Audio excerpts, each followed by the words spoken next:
Welcome to Wealth Coffee Chats, folks, for your daily live updates. Get the most out of today's episode by participating in the chat. Make sure you ask some questions, be part of the conversation, have a bit of fun, grab a coffee or a tea, take some notes, and get ready to start your day, folks. Quick few housekeeping rules, though. No spamming, no advertising or self-promotion in the chat. That's not on.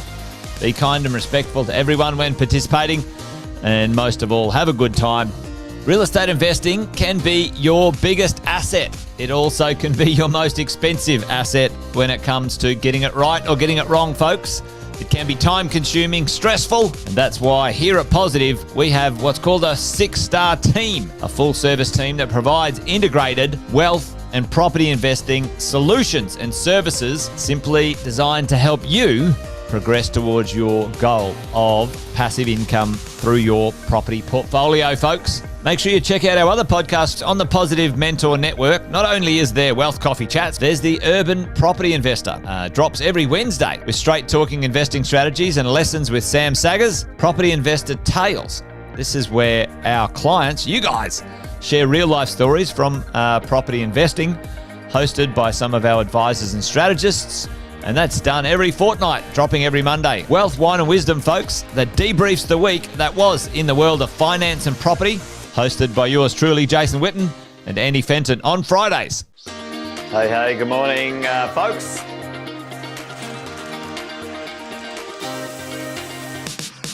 Good morning, everybody. Welcome to another Wealth Coffee Chat. Hope you're well, folks, wherever you are. There it is, team. Morning. Morning, wherever you're tuning in from today. Early bird gets the worm, they say. Here at Positive, we offer a 6-star team. It's a team that help you at every stage of your wealth creation journey.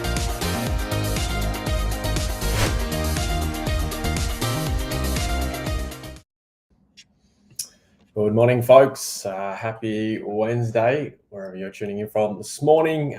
Welcome along. This is the Property Management Edition for Wealth Coffee Chats. Well, it is today, Wednesday, the 24th of September. Time is flying. If you haven't met me before, my name is Cass Shosted. I'm here to represent the property management team.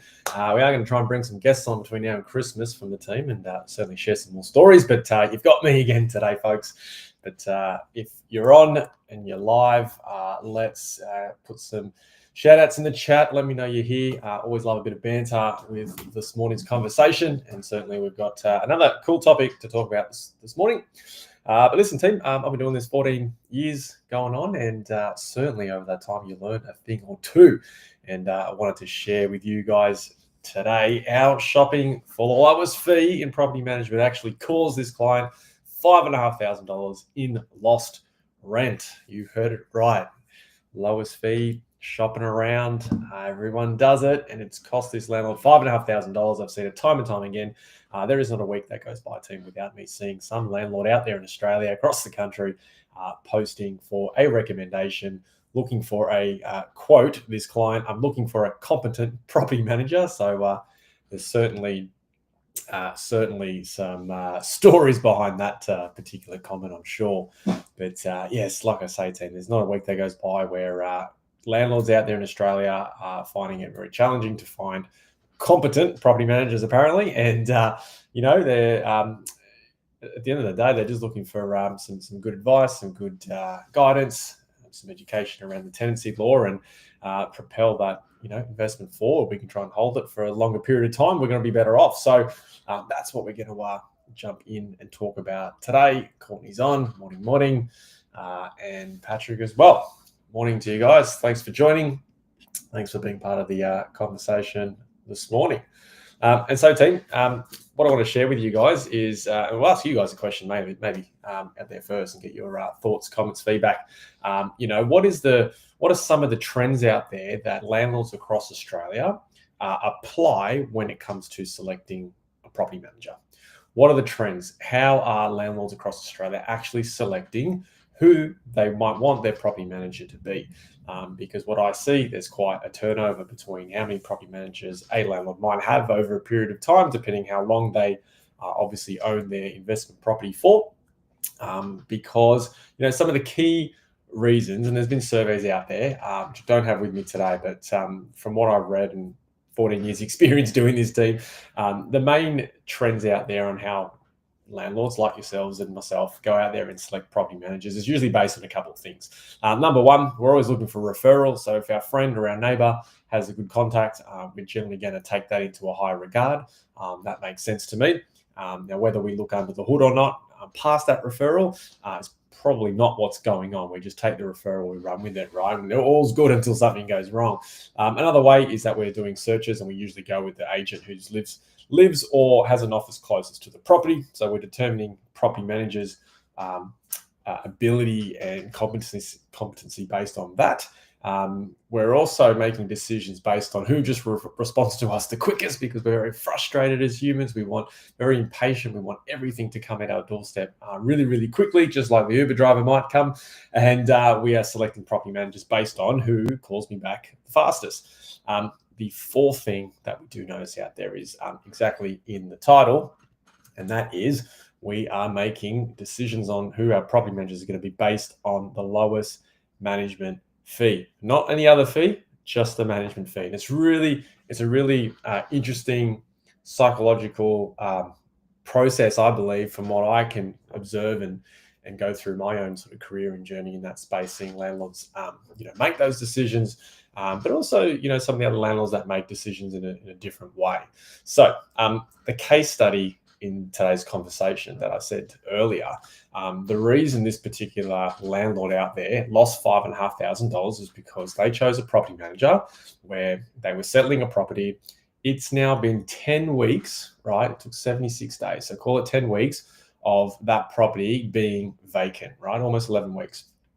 At $550 a week in rental asking income, you can start to see we're racking over $5,000 in lost revenue fairly quickly, right? And I don't know about you guys, but I've never met a happy landlord who's had a property vacant for 10 weeks, and I don't think we will into the future. And so why did that happen, right? So we had a conversation with this particular landlord. They were with another agent. We wanted to understand what was going on. And when we got to the bottom of it, we understood that, they made that sole decision around locality and the management fee. It was the cheapest on paper. They thought that was the best way to go. And that makes a bit of sense, I suppose, when you look at it from that angle and you're not looking at anything else. What I want to share with you guys is that I want to encourage you guys to look under the hood. It's not all about the fee, because sometimes the cheapest agent on paper actually becomes your most expensive agent, in which case, for this particular landlord out there in Victoria, 10 weeks vacant, $5,500. That is not in his pocket. It's not in anyone's pocket for that matter. And we have a very frustrated situation going on at the moment. And, when you break it down, there are probably 3, 4, 5 different things that didn't happen in handover through the leasing process. And now we've got this situation. So Brandon Zahn, looking sharp. Oh, thank you, mate. I tried my best. I probably need a haircut, mate, but thank you very much for the commentary. But here's what I want you guys to focus on instead. If you're ever out there, maybe you've got a property that you've just purchased, you're waiting for it to settle. Maybe you're out there looking to buy a property today. Please, before you select the agent, whether it's our team or another team out there, team, happy to help and give you some guidance. I want you to not focus on the management fee just for 5 minutes. I want you to look under the hood, and I want you to write these things down if you can, or play this on replay when you need to.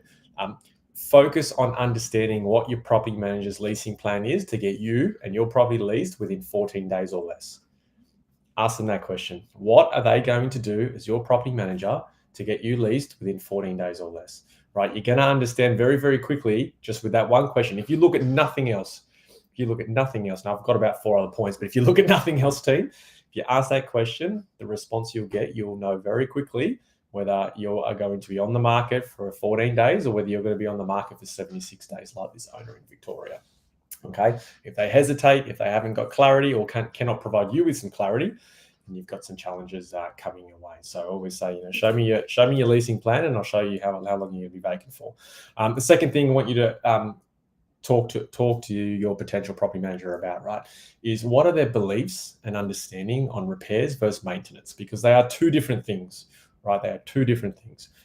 Repairs are things that come up over a period of time that we need to react to. It could be, the door handle's fallen off because the screws are old and rusted and loose, or, something breaks down, in that respect. Your maintenance can be, your annual air conditioning clean checks, service calls, etc.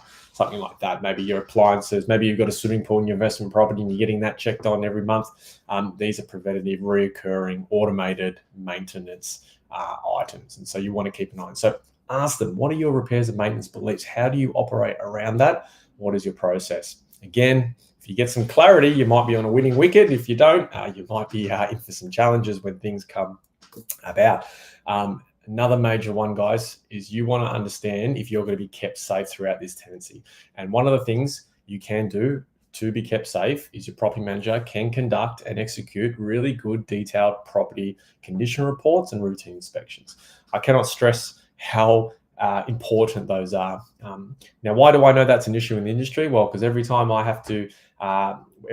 get the opportunity to help someone and we bring that property on from another particular agent, this is one of the documents that's either missing or not done to standard, and it causes a bit of issues at the vacate, right? Not necessarily during the tenancy, but at the vacate. And so it's parked into the future, and it can become a problem at that point in time. Another thing you want to understand under the hood, not shopping just on VT, is arrears policy. What is your property manager's belief and system and process around arrears policies? Now, life gets in the way sometimes, and I can understand, not 100% of the time people pay rent, when they should, as per their obligations within the lease agreement. We can understand that. However, we need to have a system and management process around that. And, for us, zero tolerance. So certainly if we find ourselves in that situation, we need to have an action plan in place to understand what we're going to do about it to rectify that situation in a very quick time frame. And in the event it doesn't go our way, you've got some avenues down tribunal and things like that. So I would dare say most property managers might not be able to explain their risk plot process to you, but certainly the good ones will. So ask them the question. Last one thing here, Brendan says some comments. It needs to change to an asset manager, the way I see my property managers. Yeah, I mean, absolutely. I think you as the investor with your investment, residential property or commercial for that matter, you are running a business. You are running a small business, exactly to Brendan's point.